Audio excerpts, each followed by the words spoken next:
जो देखोगे question number 9, वही एक्सरसाइज है ना 3.3 मैट्रिक्स का है ये। देखोगे यहाँ पे a इज इक्वल टू दे रखा है क्या, 0 a b माइनस a 0 और c minus b minus c 0।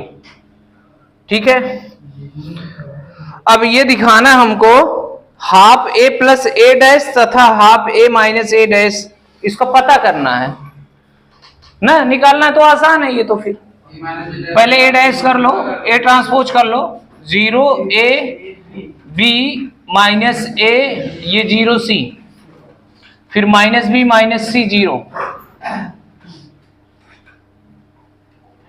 अब इसके बाद देखो पहला वाला जो हमको पता करना है, half a plus a dash ना, तो हाफ अभी आगे रहने दो, a प्लस a डैश कर लो, एक ही साथ कर ले रहे हैं।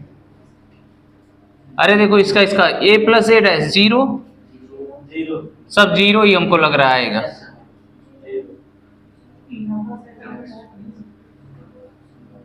ये क्या हो जाएगा 0, ये क्या हो जाएगा 0, सब 0 ही आएगा। तो ये 0 को मल्टीप्लाई करोगे 0 आएगा। अब इसका सेकंड वाला जो था वो कह रहा half a minus a transpose ना, हाफ रहने दो, अभी मल्टीप्लाई कर देंगे। a माइनस a करो जरा इससे, इसको a माइनस a ट्रांसपोज 0, ये माइनस करोगे तो ये प्लस हो जाएगा, और ये 2b माइनस 2a 0, ये 2c, देखो ये माइनस माइनस प्लस हो जाएगा ना, और c ऐड हो जाएगा, ये माइनस और माइनस 2c, ये कितना हो जाएगा, 2 से डिवाइड कर दो, 2 से डिवाइड कर दो या कॉमन ले लो, बात एक ही हुई।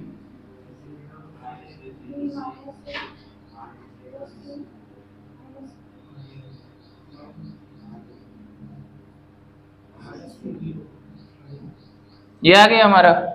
ठीक है, क्वेश्चन नंबर 10 का फर्स्ट इस तरीके का क्वेश्चन पीछे बताया गया था ना, एक बार देख लो थोड़ा सा बस। एक 3 1 5 माइनस 1 ये है। अब हम इसका ट्रांसपोज अगर हम करते हैं तो कितना आ जाएगा, 3 5 1 माइनस 1। अब देखो p बताया गया था, p क्या था, half a plus a dash, तो पहले p निकालो, half a plus a dash add करके बताओ, 6 3 3 6 हो गया ना, 5 6 और a भी 6, ये माइनस 2, 2 से डिवाइड कर दो, 3 3 3 माइनस 1, ये आया p ना। इसका ट्रांसपोज करो जरा, p डैश करो, 3 3 3 माइनस 1, यानी p का ट्रांसपोज p के इक्वल है, तो ये मतलब क्या है, सममित है ना, है कि नहीं, ऐसे बताया गया था ना। अब q निकाल लेते हैं और फिर p प्लस q को हम जोड़ेंगे, क्या आ जाए हमारा, वही मैट्रिक्स आ जाए। क्वेश्चन यही तो कह रहा है, निम्नलिखित अवयवों को एक सममित अवयव तथा एक विषम सममित अवयव के योग के रूप में व्यक्त कीजिए। सममित और विषम सममित का योग मतलब दोनों जोड़ दो, मैट्रिक्स आ जाए, योग के रूप में व्यक्त कीजिए। तो अब q निकाल लेते हैं। q निकालने के लिए क्या था, a माइनस a डैश, तो देखो अब हम a और a माइनस नहीं लिख रहे, डायरेक्ट सब्ट्रैक्ट कर रहे हैं यहां से देख करके, इससे इसको माइनस करेंगे 0, 5 से 1 माइनस करेंगे और 1 से 5 माइनस करेंगे, फिर 0, ये प्लस हो जाएगा, माइनस यहाँ है ही है, 2 से डिवाइड करेंगे। ठीक है, ये आ गया क्या, q आ गया ना, q का ट्रांसपोज करो तो ये आ जाएगा 0 2 माइनस 2 0, यहाँ पे q में हमें माइनस कॉमन ले लेते हैं, तो 0 2 माइनस 2 0। अब ये इसके बाद आ जाएगा q का ट्रांसपोज माइनस q, तो यहाँ लिख देंगे अतः विषम सममित अवयव है, सममित अवयव है। अच्छा, अगर विषम सममित है तो P प्लस Q जोड़ने पे A आ भी जाना चाहिए। तो P देखो कितना है, P हमारा कहाँ पे आया, ये है 3 3 3 -1, और Q कितना है, यहाँ पर है, ये यही है ना, 0 2 -2 0, इसको जरा ऐड करो, 3 5 1 ना, और ये कितना आ जाएगा।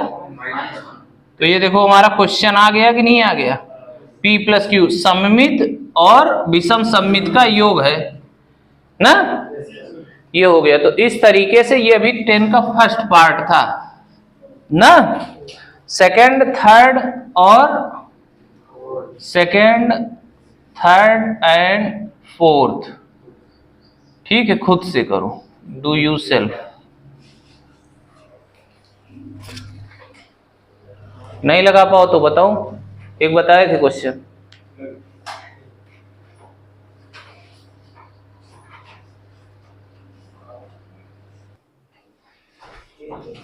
देखो ये अगला क्वेश्चन,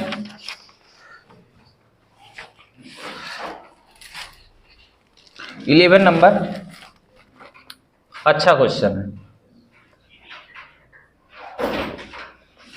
ऑप्शनल दिया गया, कभी कभी वैसे भी आ जाता है, ठीक है, 1 नंबर या 2 नंबर में। कह रहा है कि A तथा B समान कोटि के सममित आव्यूह हैं। A तथा B समान कोटि के सममित आव्यूह हैं, तो A डैश B डैश के बराबर होगा। A और B जो आव्यूह हैं वो कैसे हैं, सममित है, सममित है तो उसका ट्रांसपोज उसके इक्वल होगा ना। तो हमें ये बताना है AB माइनस BA ये क्या है ना, ध्यान से देखना इधर, AB और BA एक ऐसा आव्यूह होगा। AB क्या है, मतलब A और B का डॉट प्रोडक्ट, B और A का डॉट प्रोडक्ट करने के मतलब मल्टीप्लाई करने के बाद माइनस करेंगे, जो रिजल्ट आएगा वो क्या होगा ना, कैसा आव्यूह होगा। तो देखो A और B BA हम सपोज कर ले रहे हैं, इसका ट्रांसपोज करो, क्या करें, ट्रांसपोज। तो A माइनस B का ट्रांसपोज आता है A ट्रांसपोज और B ट्रांसपोज, जानते हो ना, तो ये लगा दो। तो देखो A की जगह इतना है, AB का ट्रांसपोज माइनस BA का ट्रांसपोज, और एक प्रॉपर्टी थी AB का ट्रांसपोज अगर हम करते हैं तो वो B ट्रांसपोज A ट्रांसपोज होता है ना। तो B पहले आ जाएगा और A बाद में, यहां भी वही हो जाएगा, A पहले B। अब यहां से देखो B का ट्रांसपोज जहां वहां B, और जहां A का ट्रांसपोज है वहां A, माइनस A का ट्रांसपोज A, B का ट्रांसपोज B, माइनस कॉमन करो जरा, तो ये वाला पहले, और यहां जो प्लस है ये क्या हो जाएगा। अब देखो इस पूरे मैट्रिक्स का जो भी रिजल्टेंट मैट्रिक्स आया है उसका ट्रांसपोज उसके माइनस के बराबर है, तो यहां लिखेंगे अतः विषम सममित आव्यूह है। अब एक चीज और सुनोगे, जो मिसलेनियस एक्सरसाइज है मतलब विविध प्रश्नावली है, उसका चौथा क्वेश्चन देखोगे, क्वेश्चन नंबर 4।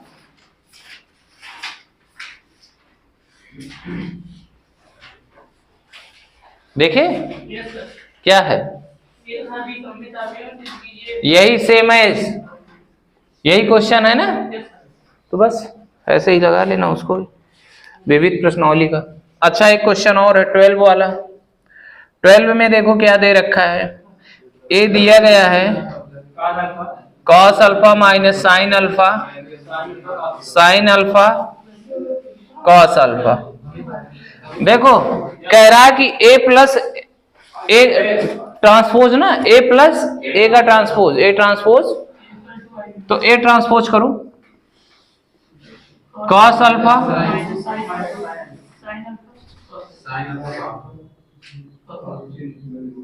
अब इसका जरा ए प्लस ए ट्रांसपोज करो, ये आई के बराबर है ना, किसके बराबर है, तो ए प्लस ए ट्रांसपोज जो आएगा वो लिखो यहां पर, कॉस अल्फा कितना हो जाएगा, ये 0 हो गया, ये भी 0 हो गया, ये आई इसको बोलते हैं कंपेयर कर दो इसकी इससे ना, तो cos अल्फा इक्वल टू 1/2। 1/2 बताओ कितने की वैल्यू है cos में, π/3 ना, तो अल्फा हटा cos हटाओ तो π/3। तो कोई ऑप्शन दिख रहा है?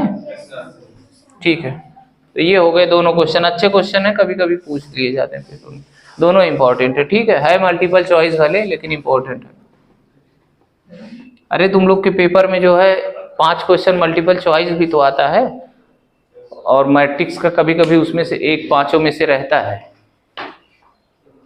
कभी कभी हाँ, हर बार नहीं रहता है, कभी कभी रहता है।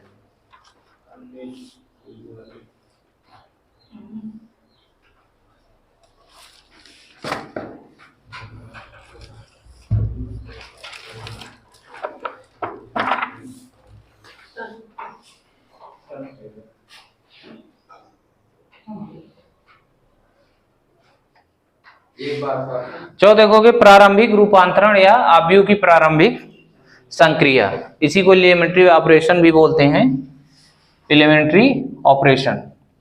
तो यहां होगा क्या, किसी भी आव्यूह का इनवर्स निकालना। क्या निकालना? इनवर्स। इनवर्स पढ़े थे ना पीछे? तो किसी भी आव्यूह का इनवर्स पता करने के लिए हम 3 रूल अप्लाई कर सकते हैं, 3 तरीके से, पहला, दूसरा और तीसरा। ठीक है, अच्छा ठीक है।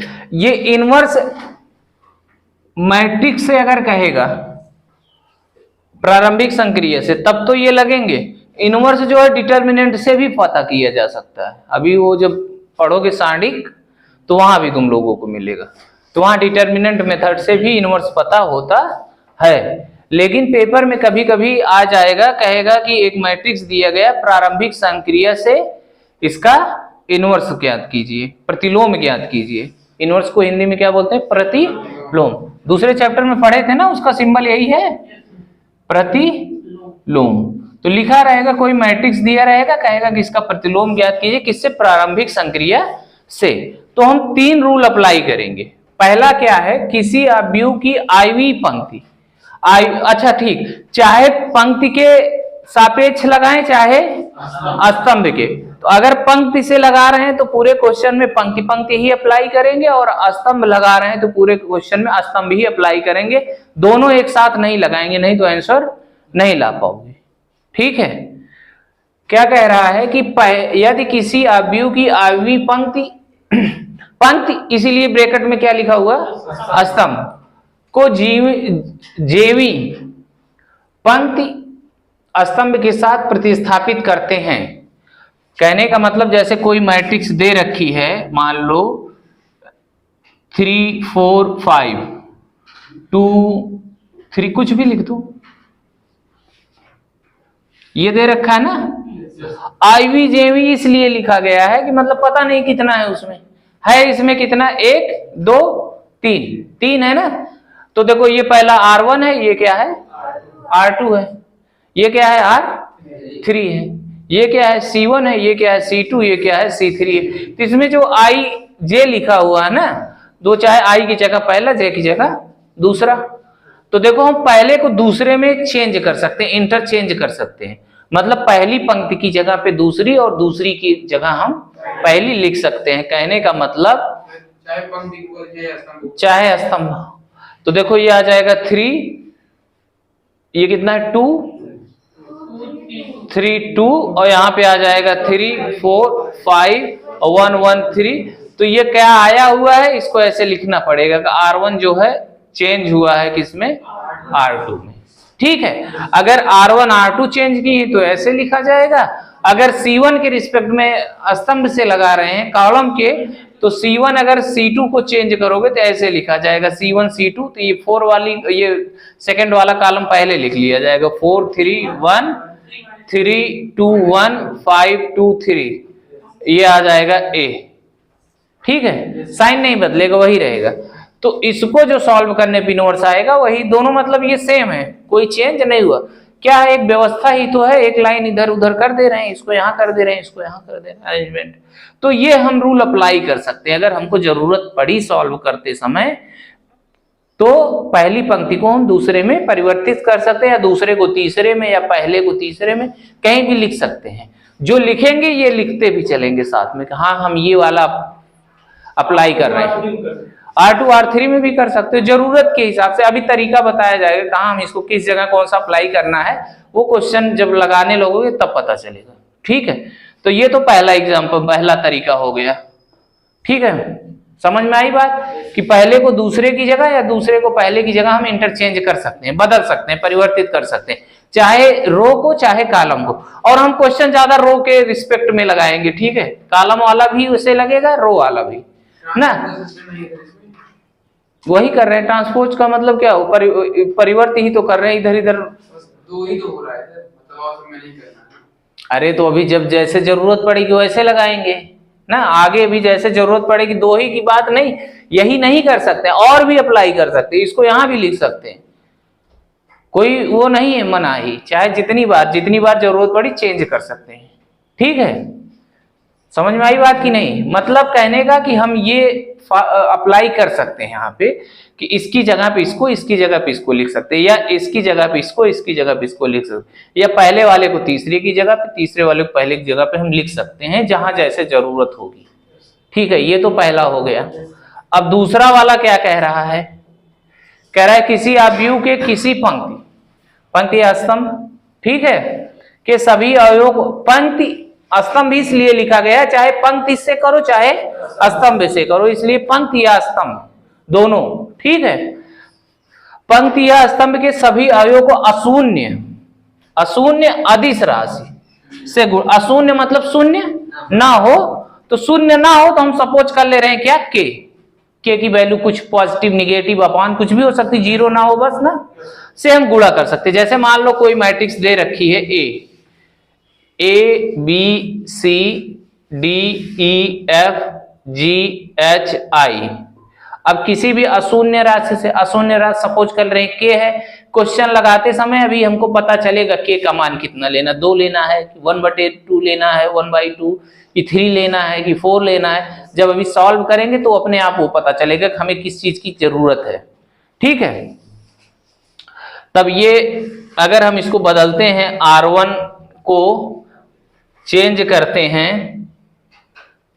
के R2, के R2 देख रहे हो, ये है।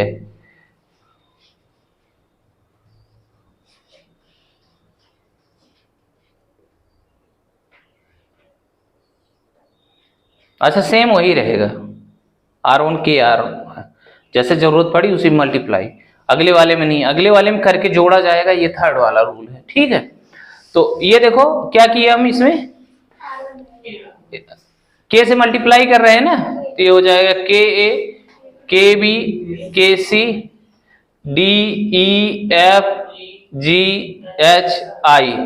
ठीक है, ये कर सकते हैं, मतलब किसी नॉन जीरो नंबर से किसी रो या किसी कॉलम में हम मल्टीप्लाई कर सकते हैं। ठीक है, बात समझ में आई कि नहीं आई? नॉन जीरो नंबर का मतलब वो जीरो ना हो, उसके अलावा कोई भी नंबर से हम गुणा भाग कर सकते हैं। गुणा का मतलब सिर्फ अगर नेचुरल नंबर में तो गुणा कर रहे हैं, अभी 1/2 हो गया तो मतलब भाग ही तो कर रहे हैं।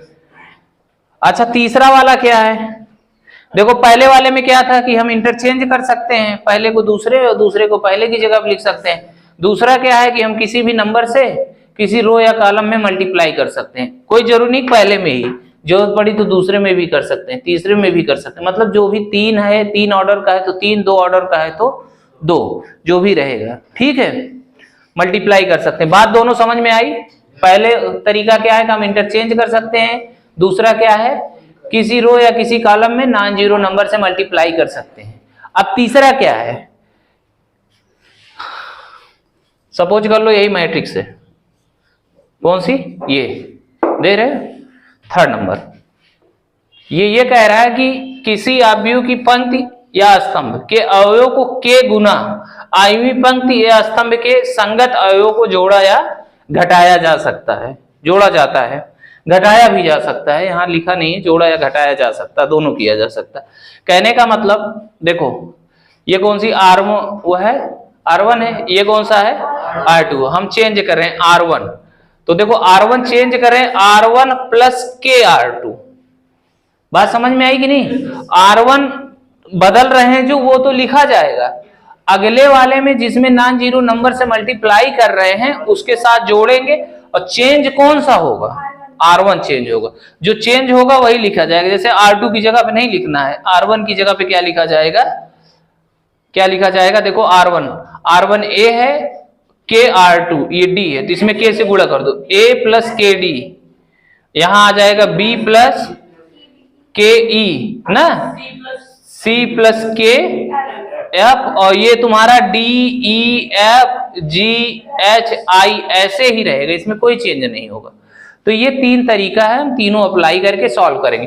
कहीं जरूरत पड़ी घटाने की तो ये घटाया भी जा सकता है, ठीक है। और एक चीज ध्यान दिए रहना, जैसे यहाँ R1 लिख रहे हैं ना, तो जस्ट बाद R1 ही रहेगा, जो प्लस माइनस करना है वो आगे लिखा जाएगा। ये नहीं कि हम इसको ऐसे लिख दें R1 के R2 प्लस 1, ऐसे नहीं लिखना है ना, ये वाला इसी के जस्ट बाद उसी में से प्लस या माइनस किया जाएगा, ठीक है। मतलब R1 अगर प्लस कर रहे हैं प्लस, माइनस कर रहे हैं माइनस भी हम कर सकते हैं। अच्छा ये तो रो के अकॉर्डिंग हुआ, अगर कॉलम में लगा रहे हो तो इससे इसको करना पड़ेगा, तब क्या करोगे C1 प्लस के C2 ना, तो रो से भी लग जाएगा कॉलम से भी लग जाएगा। अगर रो से लगाएंगे तो रो से ही सॉल्व करेंगे क्वेश्चन को, कॉलम से लगाएंगे तो कॉलम से। चलो एक आध क्वेश्चन देखते हैं, फिर उसके बाद कुछ चीजें समझ में आएंगी अभी, ठीक है। इसको इरेज कर देते हैं।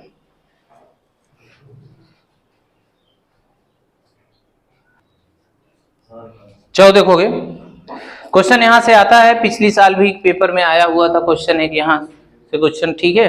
2 ऑर्डर का आ गया तब तो छोटा मिलेगा, 3 वाला भी लास्ट में देखो दिए हुए हैं क्वेश्चन तुमको, 15, 16, 17 अगर ये सब आ जाते हैं तो 8-8 नंबर के क्वेश्चन आते हैं, ठीक है। और ऊपर वाले ये छोटे वाले भी 5-5 नंबर, 2-2 नंबर के भी आ जाते हैं, ठीक है। और ये डिटरमिनेंट मेथड से भी लग जाएगा और मैट्रिक्स मेथड से भी लग जाएगा। जहां प्रारंभिक संक्रिया बोला तो समझ लेना कि आप भी उसे लगाना है, और अगर सिर्फ इनवर्स पता करने की कहा है तो चाहे प्रारंभिक संक्रिया से लगाओ और चाहे डिटरमिनेंट से लगाओ। थोड़ा डिटरमिनेंट वाला भी आसान लगेगा क्योंकि इसमें ज्यादा प्लस माइनस करना होता है इसमें, ठीक है। और अगर अच्छे से समझोगे तो आएगा, ठीक। चलो ये देखोगे क्या कह रहा है, 1 से 17 तक प्रश्न जो दिए गए हैं, अवयवों के व्युत्क्रम यदि उनका अस्तित्व है तो प्रारंभिक रूपांतरण के प्रयोग से ज्ञात, लिख दिया है ना, किससे, प्रारंभिक रूपांतरण, एलिमेंट्री ऑपरेशन से हमको क्या करना है, सॉल्व करना है, ठीक है। देखो पहला क्वेश्चन क्या है, बहुत ध्यान से देखोगे। अभी जब पहला क्वेश्चन लगाओगे ना तो थोड़ा मतलब थोड़ी थोड़ी चीजें समझ में आएंगी, जब 4-5 क्वेश्चन लगाओगे तब चीजें धीरे धीरे समझ में आएंगी। जैसे पहला लगाओगे 10% समझ में आएगा, दूसरा लगाओगे 20-30 हो जाएगा, चौथा लगाओगे 40-50 60%, जब 5-6 क्वेश्चन लगाते लगाते अपने आप से लगाने लगोगे, मतलब आ जाएगा। ये सोचो कि पहली बार में ही आ जाए तो पॉसिबल है, ऐसा इम्पॉसिबल नहीं कह सकते, लेकिन धीरे धीरे आएगा समझ में, ठीक है। तो पहला क्वेश्चन देखो क्या दे रखा है, 1 2 -1 3, इसी का हमको क्या पता करना है, इनवर्स, व्युत्क्रम पता करना है। व्युत्क्रम मतलब ए इनवर्स पता करना है, ठीक है।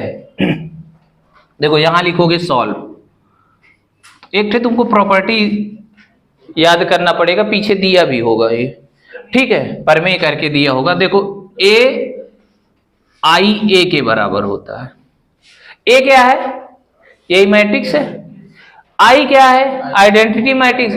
आइडेंटिटी मैट्रिक्स का किसी भी मैट्रिक्स के साथ मल्टीप्लाई करोगे तो वही मैट्रिक्स आती, चाहे करके देख लेना। मतलब अभी इसी में आई से गुणा करोगे, आई मतलब 1 यहां आगे लगा दो, 1 0 0 1 से मल्टीप्लाई करोगे फिर से वही आ जाएगा, ठीक है। तो इतना इज इक्वल टू होता है, ये हर क्वेश्चन में तुमको करना पड़ेगा, ठीक है। अब देखो ए की वैल्यू हमको पता है, यहाँ पे 1 2 -1 3, आई की वैल्यू भी हम जानते हैं ए, ठीक है, अभी ये a जो है इधर लेके चले आएंगे तो इनवर्स हो जाएगा। ठीक है, देखो इसको हमको सॉल्व करना। सॉल्व करने का तरीका क्या है, जो यहां दिख रहा है ना, यहां क्या दिख रहा है, आइडेंटिटी मैट्रिक्स ना, ये चीज यहां ला दो। मतलब जैसे 1 0 1 0 है कि नहीं है, ये यहां दिखने लगे। ठीक है, जब ये चीज यहां कर दोगे तो यहां जो अभी बनेगा, इधर जो भी वैल्यू आए आने दो, तो वो जो आएगी आंसर होगा। क्या होगा, आंसर। तो तरीका हमारा ये लाने के लिए देखो क्या है, 4 स्टेप करना होगा। कितने स्टेप, 4। सबसे पहला काम होगा हमारा यहाँ 1 लाएं। क्या सबसे पहला काम क्या है, क्योंकि हमारा यहाँ 1 है ना, तो यहाँ हमको 1 लाना होगा। इधर देखो पहला क्या, 1 लाना हमारा मतलब फर्स्ट स्टेप है। यहां कोई भी डिजिट दी होगी हमको 1 लेकर के आना है। अब वो चाहे जैसे, चाहे किसी से गुणा करके, चाहे भाग करके, चाहे इंटरचेंज करके, 3 रूल पड़े हो ना, उन्हीं तीनों को अप्लाई करके। अब इसके बाद जब यहां 1 आ जाएगा, जब यहां 1 आ जाएगा तो इसी 1 की हेल्प ले करके हम यहां 0 लाएंगे। इसी 1 की हेल्प लेकर के यहां क्या लाएंगे, 0। इसको हम बोलेंगे सेकेंड स्टेप। ये फर्स्ट है, ये क्या है, सेकेंड। ठीक है, अब पहला स्टेप यहां 1, दूसरा यहां 0, तीसरा यहां पे आएंगे, सिस्टम से चलेंगे, यहां फिर यहां 1 लाएंगे। ये स्टेप थर्ड होगा, स्टेप थर्ड। अब स्टेप थर्ड में जब यहां 1 आ जाएगा तो इसी की हेल्प लेकर के यहां हम 0 लाएंगे, जिसको स्टेप 4 बोलते हैं। तो ये अगर 2 ऑर्डर का है तो कम से कम 4 स्टेप करना पड़ेगा, और कहीं कहीं अपने आप से एक आध आ जाएगा। जैसे यहां हम 1 ला रहे हैं, यहां हो सकता है 0 आ जाए ना, तो वहां फिर लाने की जरूरत है नहीं, वो स्टेप कट जाएगा। ठीक है, तो देखो यहां पे देखो क्या 1 दिख रहा पहले से ही, तो लाने की हमको जरूरत नहीं, मतलब 1 स्टेप हमारा खत्म है। अगर मान लो यही 2 होता ना, तो अभी हम 2 से डिवाइड करते, वो 2 कहां से, वही जो के लिए थे ना, तो सेकंड वाला रूल अप्लाई करते।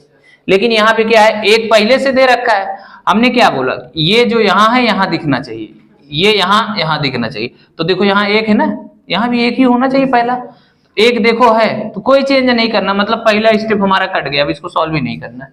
1 तो दिख रहा है ना, तो कहां जबरदस्ती और क्या करोगे, 1 है, जो होना चाहिए वो है।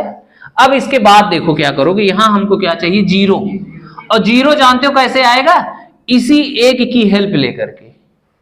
अपने मन से 0 नहीं लाएंगे, इस वाले 1 की हेल्प लेकर के। देखो कैसे आएगा, ये क्या है, R2 है, रो के अकॉर्डिंग लगा रहे हैं, पंक्ति के सापेक्ष लगा रहे हैं, कॉलम के सापेक्ष भी लग जाएगा।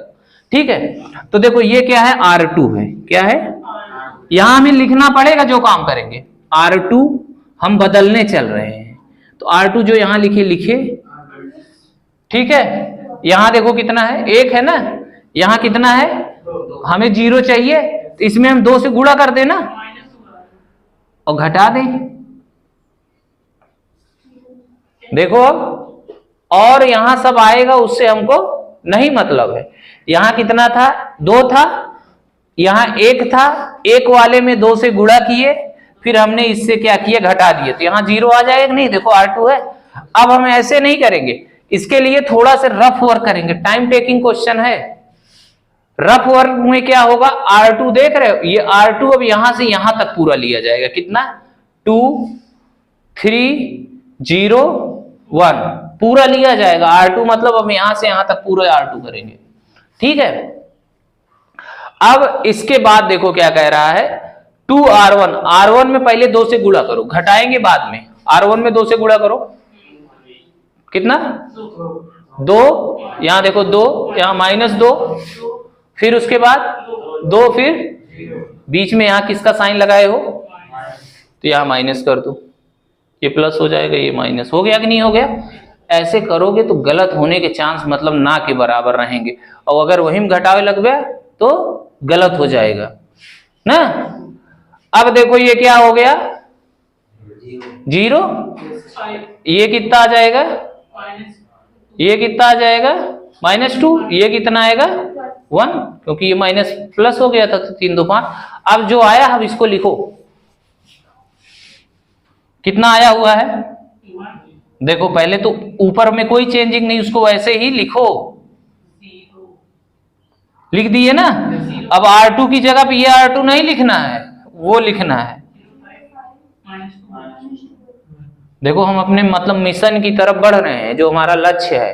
1 0 2 स्टेप फॉलो कर लिए ना। अब इसके बाद हमने क्या कहा था, तीसरे यहां पर आएंगे ना। यहां है चाहे जितना, हमको 1 लाना है। अब 1 लाने के लिए यहां 5 है, तो हम क्या करें, 4 इसमें गुणा करके घटा दो। एक तरीका तो है, मतलब जैसे हम बता रहे, कोई जरूरी नहीं कि इसको याद करना, अपने हिसाब से भी ला सकते हो। 5 से भाग भी कर सकते हो, तब भी 1 आ जाएगा, या इसमें 4 से गुणा करके घटा भी सकते हो, तब भी 1 आ जाएगा। सही दोनों है। तो भाग करने वाला ज्यादा आसान है, क्योंकि अभी घटाने वाला थोड़ा टफ हो जाता। तो देखो R2 हम बदलने चल रहे हैं, कितने से भाग कर रहे हैं। देखो यही K है, जो अभी समझाते समय उसमें लिखवाए थे, K R2 कर रहे थे ना। तो K की वैल्यू हमने क्या कहा था, क्वेश्चन लगाते समय पता चलेगा ना। तो क्वेश्चन यहाँ जैसे 5 की जरूर 5 हटाना था, तो हमको पता चलेगा कि वो कितना होगा, 1/5 होगा। तो 1/5 से मल्टीप्लाई कर दो, दिखाई पड़ रहा है। ये 1 -1 1 पूरा कंप्लीट लिखा करो। ये बताओ 0, ये कितना हो जाएगा, ठीक है। ये -2/, यहाँ A भी है, यहाँ भी A है, ठीक है। देखो हमने कुछ कहा था क्या, कि इधर चाहे जो आए उससे कोई मतलब नहीं है, उधर जो आएगा वो भी बाद में आंसर उसी को बोलेंगे, अपने आप आता रहता है। अब देखो ये भी 1 हो गया, यहाँ 0 भी हो गया, यहाँ 1 हो गया, मतलब 3 तक हम कंप्लीट कर चुके हैं। अभी 1 कमी दिख रही, यहाँ क्या है, -1 है, और चाहिए हमको। तो अब 0 हम कहां से लाएंगे, इसकी हेल्प से लाएंगे। ये नहीं कि इसको जोड़ दो, जो ये R3 थर्ड स्टेप पे जहां पहुंचे थे उसी की हेल्प से यहां 0 ला देना है। तो देखो 0 कैसे आएगा, यहां ये है कौन सा लाइन, R1 है, R1 लिख लिए, R2 जोड़ दो। अरे एक इसको जोड़ दोगे 0 नहीं आ जाएगा। तो अब इसके लिए हम थोड़ा सा रफ वर्क कर लेंगे, उसमें जोड़े उड़ेंगे तो भी दिक्कत हो जाएगी। तो देखो क्या है, R1 पहले लिखा है, तो R1 कौन सा है, ऊपर वाला है, 1 -1 1 0, ठीक है। R2 कौन सा है, वो में उसमें क्या करना है, सिर्फ डायरेक्ट लिखना है ना, 0 1 -2/5, फिर कितना 1/5, ये 1 है ना। इसको 1 बना दो सही से, ठीक। अब देखो जोड़ना है, बीच में प्लस का ही तो साइन है, प्लस कर दो 1, ये क्या आ गया, ये जोड़ोगे तो कितना आएगा भैया, 1 -2/5, 5 1 5 -2 कितना 3/5, और ये 1/5। तो इस तरीके से अगर करोगे तो गलत नहीं होगा। अब R1 की जगह पे जो आया उसको लिख दो, क्या आया R1 की जगह पे, 1 0 3/5 1/5, और ये क्या है 0 1 -2/5, और कितना, यहाँ पे A था, A इधर लाओगे इनवर्स हो जाएगा, इसको I बोलते हैं। क्या बोलते हैं, I का चाहे जिसमें गुणा करोगे ना वही आता है, तो A इनवर्स ही रहेगा। ये आंसर देखोगे,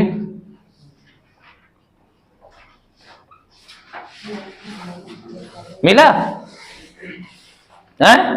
ये तो अभी 2 ऑर्डर वाला है, जब 3 ऑर्डर वाला मिलेगा ना तो कम से कम 20 मिनट लगेगा। तो अभी जब ये आसानी से इसको समझे रहोगे तो वो समझ में आएगी चीजें। अच्छा देखो ये है इतना बड़ा, कभी कभी जानते हो मल्टीपल चॉइस में आ जाएगा। ये किस में आ जाएगा, कंपटीशन पेपर दोगे और मल्टीपल चॉइस में आ जाएगा, ठीक। तो इसका हम एक तरीका बताते हैं, एकदम शार्ट, बिल्कुल आसानी से कैसे लगेगा। देखो ये दिया गया है, अभी ये चीजें समझ में आएंगी जब तुम लोग थोड़ा से वो पढ़ लोगे, डिटर्मिनेंट सारिक पढ़ लोगे, तब ये चीजें समझ में आएंगी, ठीक है। अभी मतलब 60 तरीका अभी नहीं कर सकते, उतना थोड़ा टफ लगेगा ये। तो ये देखो ये जो मैट्रिक्स है इसका हम डिटर्मिनेंट पता कर ले रहे हैं। क्या पता कर ले रहे हैं, डिटर्मिनेंट। डिटर्मिनेंट पता करोगे तो ये देखो कितना आएगा, इसको डिटर्मिनेंट में कन्वर्ट कर लो, 1 2 -1 3, ये देखो डिटर्मिनेंट में हो गया। अब ये सॉल्व करने का इसका तरीका है, इसका इसमें मल्टीप्लाई, इसका इसमें, बीच में माइनस का साइन, तो 3 1 जा 3 और माइनस का सिन 2 1 जा 2, माइनस माइनस प्लस 2 कितना आ गया 5। अच्छा एक चीज और, जिसका डिटर्मिनेंट 0 नहीं होगा उसी का इनवर्स फाइंड होगा, और जिसका डिटर्मिनेंट ये 0 हो जाएगा उसका इनवर्स भी नहीं फाइंड होगा। जैसे क्वेश्चन नंबर 14 और क्वेश्चन नंबर 12 अभी देखोगे इसमें, तो वो सॉल्व नहीं होगा, उसका डिटर्मिनेंट 0 हो जाता है, वो सॉल्व ही नहीं होगा, वो 2 क्वेश्चन छोड़ देना, मतलब 14 है 12 ही लगाना है, वो नहीं होगा सॉल्व। ठीक है, तो जिसका ये 0 नहीं आएगा उसी का होगा। ठीक है, तो अब देखो ये इतना पता चल गया, 5 आ गया इतना। ठीक, देखो ये तुम्हारा लिखा हुआ है कितना, 1 2 -1 3, ये लिखा है ना, इसकी जगह बदल दो। ठीक है, जगह बदल दो इसकी, इसका प्लेस चेंज कर दो, 3 और इसको यहां कर दो 1, कर दिए ना, इसका साइन बदल दो, ये 1 है, ये आ गया -2, इतना आया ना। देखो ए इनवर्स पता करने का भी मैट्रिक्स डिटरमिनेंट पढ़ोगे तो फार्मूला बताया जाएगा। ए इनवर्स पता करने के लिए A D J A upon determinant of A, तो ये डिटरमिनेंट ऑफ ए ये है, ये एडजॉइंट होता है, इसी से डिवाइड कर देंगे, कितने से 5 से ना। तो अब ये सब की हमको अभी जरूरत नहीं है, तो ये जानते रहो जो यहाँ आएगा हमें उसे डिवाइड करना है, 1/5 करना, तो ये आ जाएगा तुम्हारा 3/5, ये आ जाएगा 1/5, ये -2/5 और 1/5। तो देखो इतना जो तामझाम करने पाया था वो तुरंत आ गया। लेकिन ऐसे हमको करना नहीं है, ये हम बता रहे हैं कि जब तुम्हें मल्टीपल चॉइस में कभी पूछे तब कर लेना कि कौन सा ऑप्शन सही है, तुरंत कर लो, इंटरचेंज करो, एक को इसको इंटरचेंज करो, इसका साइन बदलो और डिटरमिनेंट निकाल के भाग कर दो, तुरंत ऑप्शन सही पता चल जाएगा ना। उसके लिए करना है, यहां तुम्हें पेपर में आएगा तो ये नहीं करना है। ठीक है, पेपर में आएगा तो यही आएगा, पिछली बार आया था पेपर में। ठीक है, प्रारंभिक रूपांतरण वो बोलेगा।